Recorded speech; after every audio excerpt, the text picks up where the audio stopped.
Welcome back to Tech Coders. So, in this video, we will learn about most important topic, which is canonical form of Boolean expression. Canonical form क्या होती है, उसके कितने types हैं, हम वो पढ़ेंगे, ठीक है? So, when each term of Boolean expression contains all variables, it is said to be in canonical form. मतलब canonical form एक्सप्रेशन की वो फॉर्म होती है जिसमें जो है हर टर्म में सारे वेरिएबल्स होते हैं.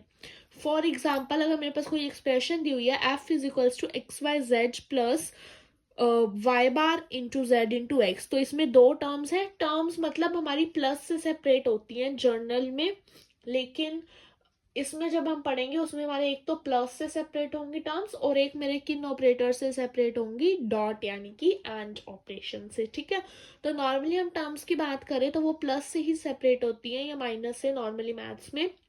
ठीक है, तो एक्स वाई जेड एक टर्म ये है, एक टर्म ये है, तो इन दोनों टर्म्स में सारे वेरिएबल्स हैं. इसमें भी एक्स वाई जेड है, इसमें भी एक्स वाई जेड है.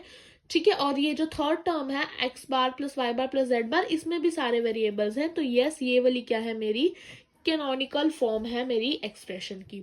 लेकिन जब हम सेकंड वाले एग्जांपल में देखें तो इक्वेशन है मेरे पास f is equals to X Y plus Z Y X bar plus X Z.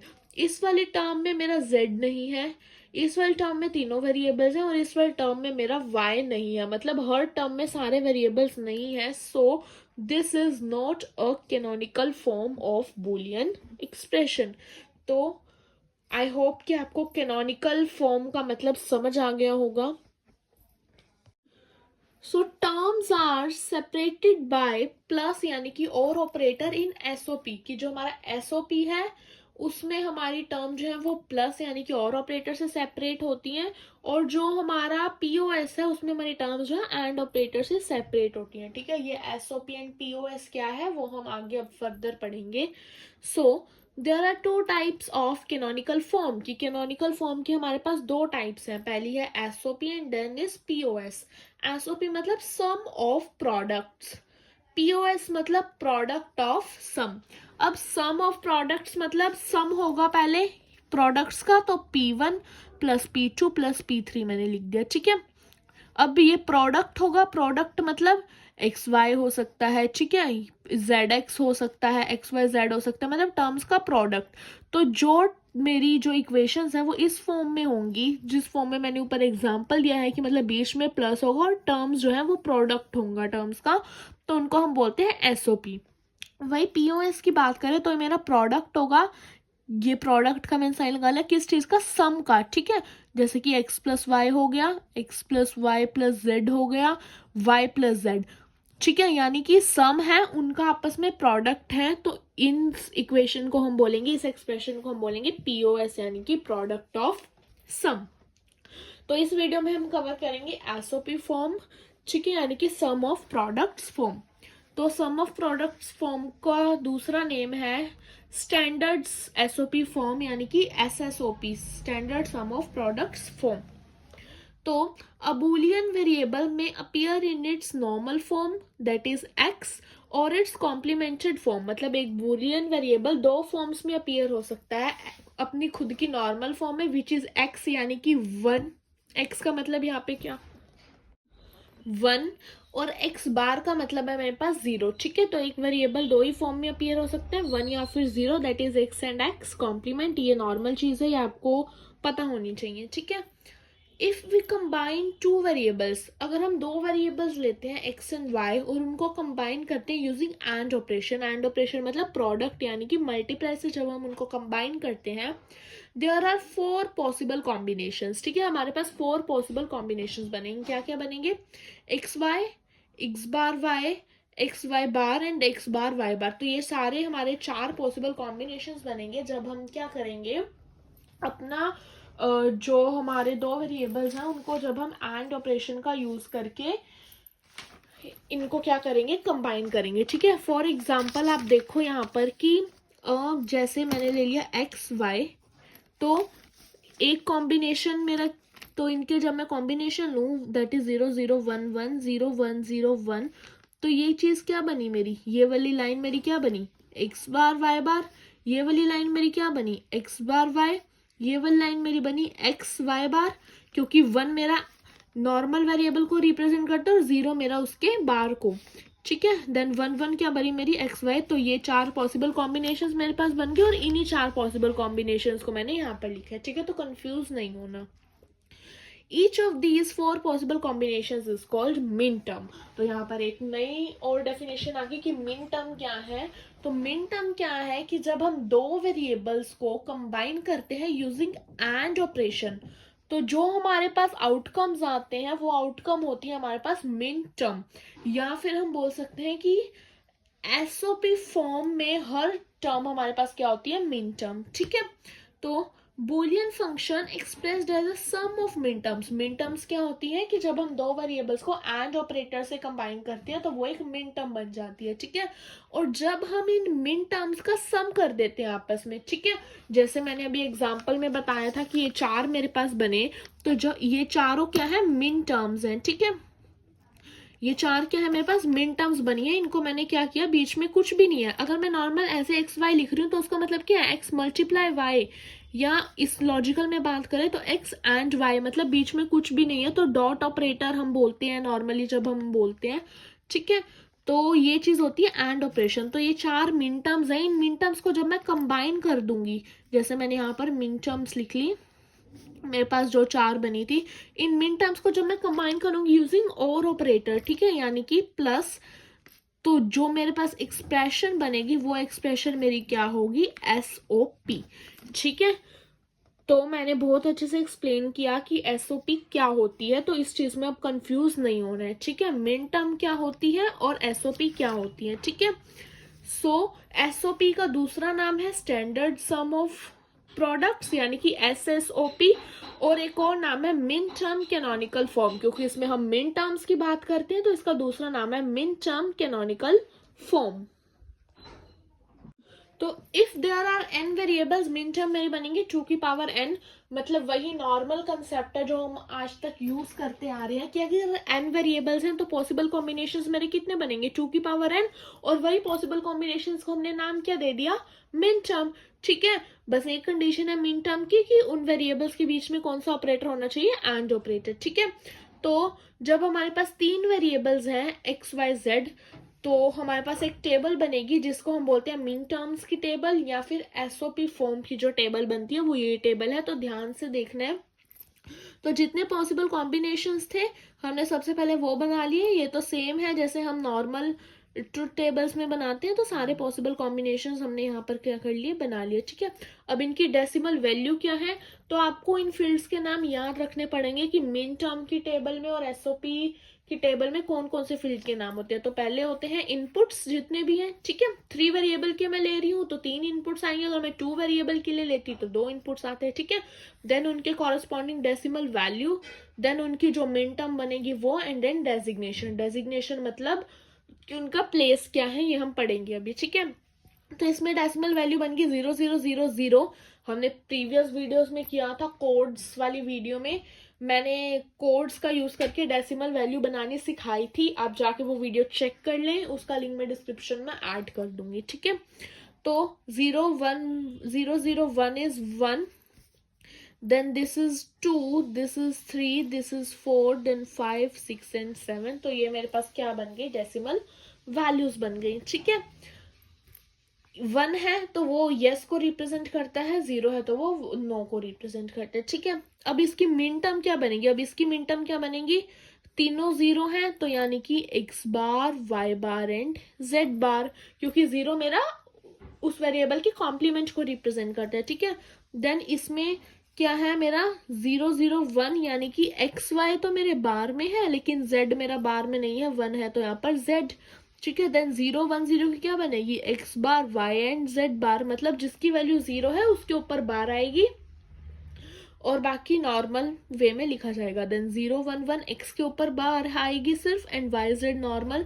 Then 100 की बनेगी X Y bar Z bar, then 101 की बनेगी X Y bar Z, then इसकी बनेगी Y X Y Z bar, then इसकी बनेगी X Y and Z, ठीक है। तो ये मेरी मिन टर्म्स बन गई। अब डेजिग्नेशन मतलब मिन टर्म्स को हम कैसे रिप्रेजेंट करेंगे, तो एक चीज ध्यान रखनी है कि मिन टर्म हमारी स्मॉल m से रिप्रेजेंट होती है, ये चीज ध्यान रखनी है, ठीक है।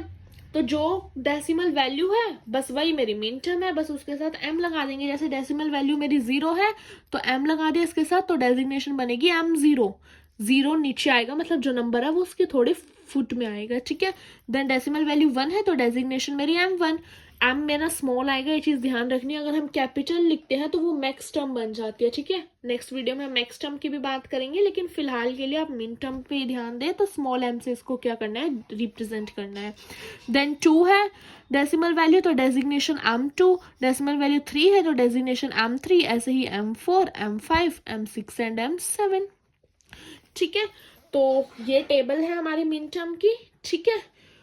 तो एक डेफिनेशन और है, each individual term of SOP is min term. ये मैंने आपको पहले ही बता दिया कि एसओपी सम ऑफ प्रोडक्ट्स में हर इंडिविजुअल टर्म मेरी क्या होती है, min term. Then ways to write SOP expression, एक एसओपी एक्सप्रेशन को हम कैसे लिख सकते हैं, ठीक है। तो उसके पास 4 वेज है हमारे पास। First is as a function expression है तो वो इज इक्वल टू एफ तो लिखा ही जाएगा उसमें, तो मैंने कैपिटल एफ यहाँ पर ले लिया, ठीक है। फिर जो उसकी मिन टर्म्स बनी थी, हमने ऊपर अभी मिन टर्म डिस्कस किया कैसे बनी थी, तो इन मिन टर्म्स के बीच में जब हम और ऑपरेटर से इन मिन टर्म्स को कनेक्ट कर देंगे तो वो एसओपी फॉर्म बन जाएगी। तो फर्स्ट मेथड वही है कि मिन टर्म्स को, हमारे पास ये 3 मिन टर्म्स हैं 1, 2 एंड 3, इनको हमने और ऑपरेटर से कनेक्ट कर लिया, ठीक है। देन सेकेंड वे है इन मिन टर्म्स की जगह उनकी डेजिग्नेशन हम लिख दें। जैसे कि ये है तो ये मेरी क्या बनेगी 0, 0, 1, ये मेरी क्या बनेगी, ये 0, 0, 1 बन गई, ठीक है। ये वाली मेरी क्या बन जाएगी 1, 0, 0, ये बन जाएगी 0, 0, 0। तो ये बन गई डेसिमल वैल्यू 1, तो इसकी डेजिग्नेशन m1। इसकी डेसिमल वैल्यू क्या बनेगी 4, तो उसकी डेजिग्नेशन m4, ठीक है। और इसकी डेसिमल वैल्यू 0 बनेगी तो उसकी डेजिग्नेशन मेरी क्या बन जाएगी m0, ठीक है। तो पहला वे है कि मिन टर्म्स लिख लो, दूसरा वे है उसकी डेजिग्नेशन लिख लो, थर्ड वे है कि डेजिग्नेशन का समीशन लिख लो। तो मैंने यहाँ पर समीशन लिख लिया और ब्रेक पैरेंथेसिस स्टार्ट कर ली। उस पैरेंथेसिस के अंदर डेजिग्नेशंस आएंगी, और डेजिग्नेशन कैसे आएंगी, डिक्रीजिंग से इंक्रीजिंग ऑर्डर में, यानी कि सबसे पहले सबसे छोटी वाली, देन उससे बड़ी, जैसे कि m0, फिर m1 and m4। Fourth and last way है कि क्या कर लो, समीशन की जगह उसकी समीशन लिख लिया, और ब्रेसेस के अंदर हमारी जो डेजिग्नेशन है, डेजिग्नेशन की जगह उसकी क्या कर लो, डेसिमल वैल्यूज लिख लो। ये भी इंक्रीजिंग ऑर्डर में ही लिखी जाएंगी। तो ये 4 वेज थे कि हम एसओपी एक्सप्रेशन को कैसे लिख सकते हैं, ठीक है।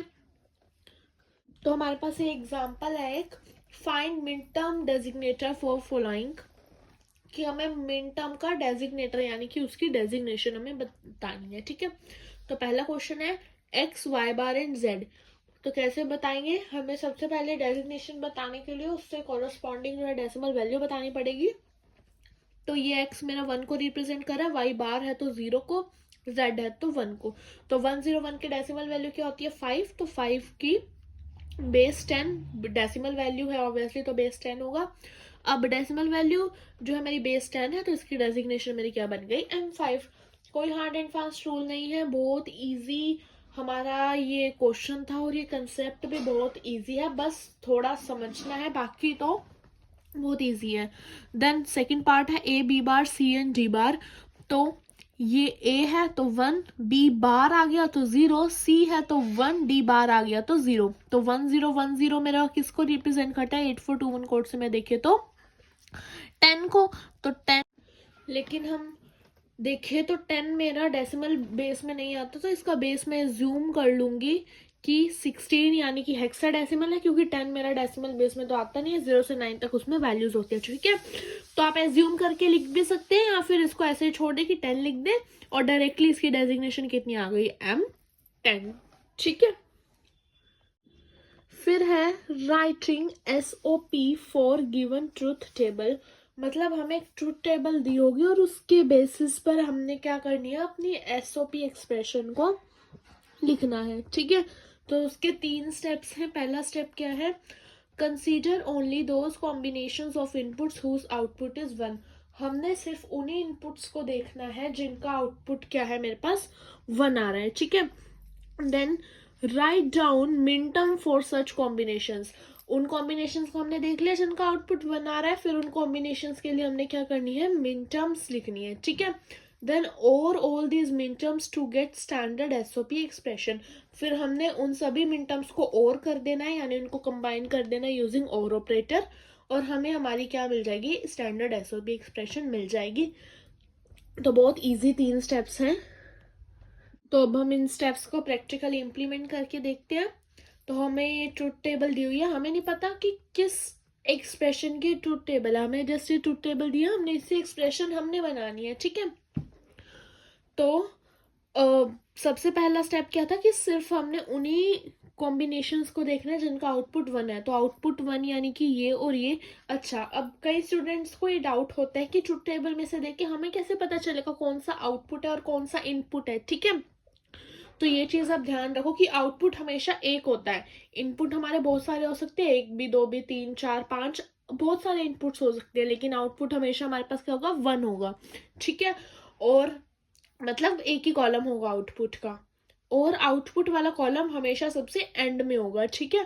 तो ए बी वाई में सबसे एंड में कौन सा है, मेरा वाई, तो ये वाला क्या है, मेरा आउटपुट वाला कॉलम, और बाकी सारे क्या है मेरे पास, इनपुट वाले कॉलम, ठीक है। तो मैंने सिर्फ उन्हीं कॉम्बिनेशंस को देखना है जिनका आउटपुट 1 है, तो एक तो ये आउटपुट 1 है, एक ये आउटपुट 1 है, यानी मैंने किन कॉम्बिनेशंस को देखना है, 0 1 एंड 1 1, 0 1 एंड 1 1, तो मैंने वो कॉम्बिनेशंस ले लिए। अब इनके कॉरस्पॉन्डिंग मेरे को क्या करनी है, मिन टर्म्स राइट करनी है, ठीक है। तो 0 1 है तो यानी कि ए बार बी बनी इसकी, और ये 1 1 है तो ये ए बी बनी, ठीक है। फिर इन जो मिन टर्म्स बनी उनको मैंने कंबाइन कर देना है यूजिंग और ऑपरेटर, तो मैंने ए बी बार और ए बी के बीच में और ऑपरेटर यानी कि प्लस लगा दिया, तो ये मेरी कंबाइन होकर क्या बन गई, एसओपी फॉर्म। तो ऐसे मैंने ट्रुथ टेबल की हेल्प से अपनी एसओपी फॉर्म बना ली। तो अब हम करते हैं कन्वर्जन टू स्टैंडर्ड एसओपी, यानी कि एसएसओपी फॉर्म, मतलब हमारे पास कोई भी एक्सप्रेशन दी होगी और उसको हमने अपनी एसओपी यानी कि सम ऑफ प्रोडक्ट्स में क्या करना है, कन्वर्ट करना है। तो इसके लिए हमारे पास 2 मेथड्स हैं, पहला है algebraic method and second is truth table method. तो सबसे पहले हम अलजेब्रिक मेथड पढ़ते हैं। तो इसके क्या स्टेप्स हैं हमारे पास कि for each term find missing Boolean variable, कि जितनी भी टर्म्स मैंने आपको बताई थी, एसओपी है तो टर्म्स प्लस से सेपरेट होंगी, तो हर टर्म में मेरे को देखना है कि मिसिंग वेरिएबल कौन सा है मेरा, ठीक है।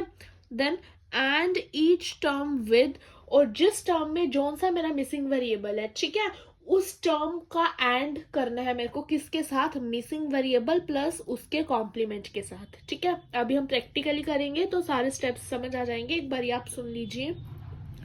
Then simplify expression to get SSOP form, फिर उस एक्सप्रेशन को हमने सिंप्लीफाई करना है ताकि हमें एसएसओपी फॉर्म मिल जाए, ठीक है। तो एग्जाम्पल देखो, अब हम इसको प्रैक्टिकली इंप्लीमेंट करते हैं। तो convert F is equals to X plus X Y bar to SSOP form, मतलब हमारे पास एक क्वेश्चन दिया हुआ है, ये एक्सप्रेशन है, इसको हमने एसएसओपी में कन्वर्ट करना है। तो पहला स्टेप क्या था हमारा कि हर टर्म के लिए मेरे को मिसिंग बूलियन वेरिएबल ढूंढना है, तो 2 ही वेरिएबल्स है इसमें, एक्स और वाई, तो इस टर्म में यह मेरा बस मिसिंग वेरिएबल वाई, इसमें तो दोनों है एक्स वाई, ठीक है। तो इस टर्म के लिए मिसिंग वेरिएबल मैंने देख लिया वाई, ये वाई क्या है इस टर्म के लिए, मिसिंग वेरिएबल। देन क्या करना है, जिस टर्म में जो सा मिसिंग वेरिएबल था उसका एंड करना था मेरे को किसके साथ, उस मिसिंग वेरिएबल प्लस उसकी कॉम्प्लीमेंट के साथ। तो इस टर्म में था मेरा वाई, एक्स में था मेरा मिसिंग वेरिएबल वाई, तो इस एक्स का मैंने एंड कर दिया वाई प्लस उसके कॉम्प्लीमेंट के साथ, तो वाई बार के साथ, ठीक है। ये था सेकेंड स्टेप। थर्ड स्टेप क्या था, उसको सिंप्लीफाई करना। अब सिंप्लीफाई कैसे करते हैं ये तो आपको खुद ही करना पड़ेगा। तो x है यहाँ पर, इसकी हम अंदर मल्टीप्लाई कर देते हैं x की, तो ये क्या बन जाएगी, एक्स वाई प्लस x और y बार, ठीक है। तो ये एक्स वाई बन गया और ये x की इसके साथ की, तो एक्स वाई बार। अच्छा, कई स्टूडेंट्स को डाउट होता है कि ये हम ब्रैकेट कैसे ओपन करते हैं, मल्टीप्लाई नहीं आती, तो क्या करना होता है, हमने जो वेरिएबल मेरा ब्रैकेट से बाहर है उसको उठाना होता है उसके साइन के साथ, साइन मतलब उसके बाद जो साइन पड़ा हुआ है उसके साथ हमें उठाना होता है। जैसे यहाँ पे x के बाद कौन सा साइन है मेरा, एंड का था यानी मल्टीप्लाई का था, ठीक है। मल्टीप्लाई को हम नॉर्मली हम शो नहीं करते, या तो पैरेंथेसिस लगा देते हैं या डॉट लगाते हैं या फिर साथ में ही हम लिख देते हैं, ठीक है। तो x को उठाया मैंने मल्टीप्लाई के साथ, ब्रैकेट के अंदर की पहली टर्म के साथ उसको परफॉर्म कर दिया, यानी कि x मल्टीप्लाई वाई, तो क्या हो गया एक्स वाई।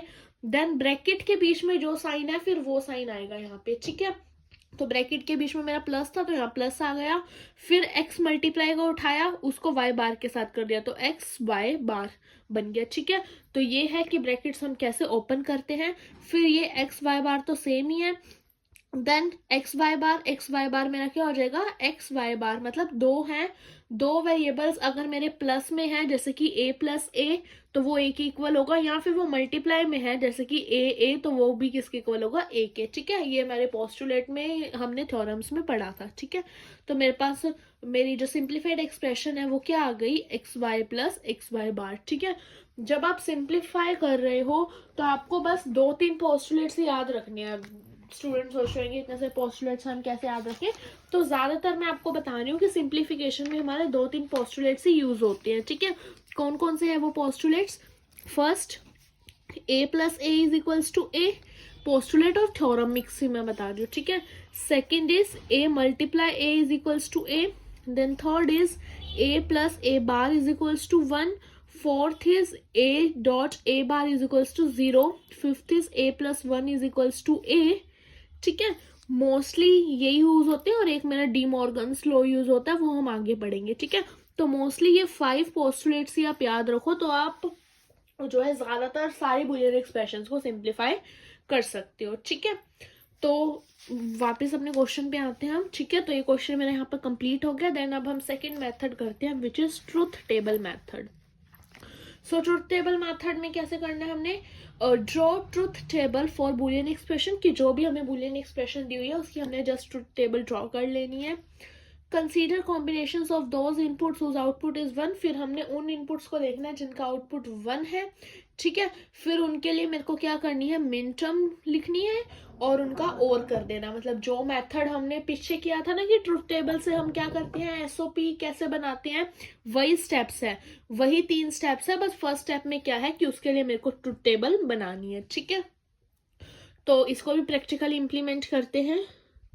वही वाला क्वेश्चन ले लिया मैंने जो भी अलजेब्रिक से सॉल्व किया था, तो उसी को करके दिखा रही यूजिंग ट्रुथ टेबल। तो ये एक्सप्रेशन है मेरे पास, इस एक्सप्रेशन की ट्रुथ टेबल मेरे को बनानी है। तो इनपुट्स कितने हैं, 2 हैं, तो एक्स वाई ले लिया, देन एक्स चाहिए था तो एक्स तो है ही, देन एक्स वाई बार चाहिए था। ठीक है, तो वाई बार ले लिया पहले और फिर एक्स वाई बार ले लिया, फिर इन दोनों को प्लस कर दिया, तो इन दोनों को प्लस करके मेरा एफ के इक्वल आ गया। ठीक है, ऐसे ट्रुथ टेबल बना ली।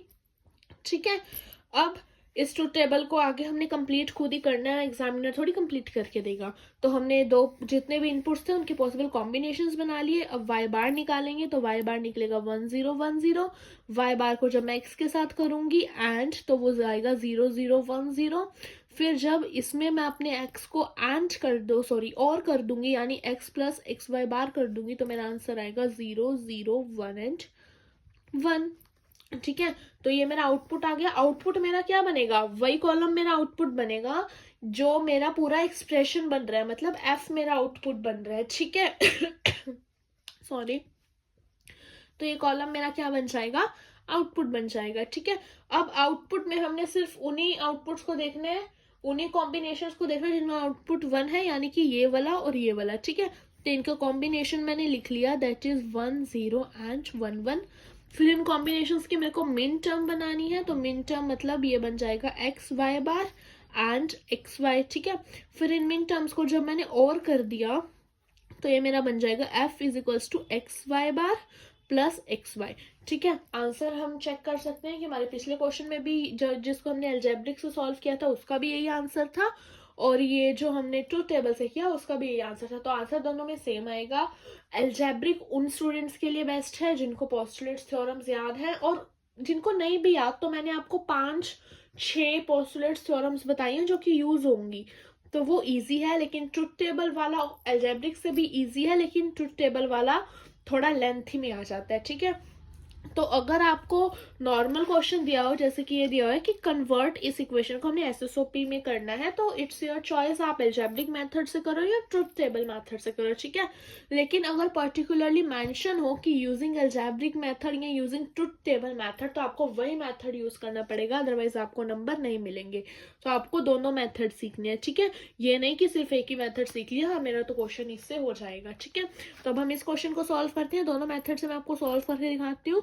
अकॉर्डिंग टू मी आप ट्रुथ टेबल से खुद सॉल्व कर लोगे। ठीक है, लेकिन फिर भी मैं आपको एक बार करके दिखाती हूँ।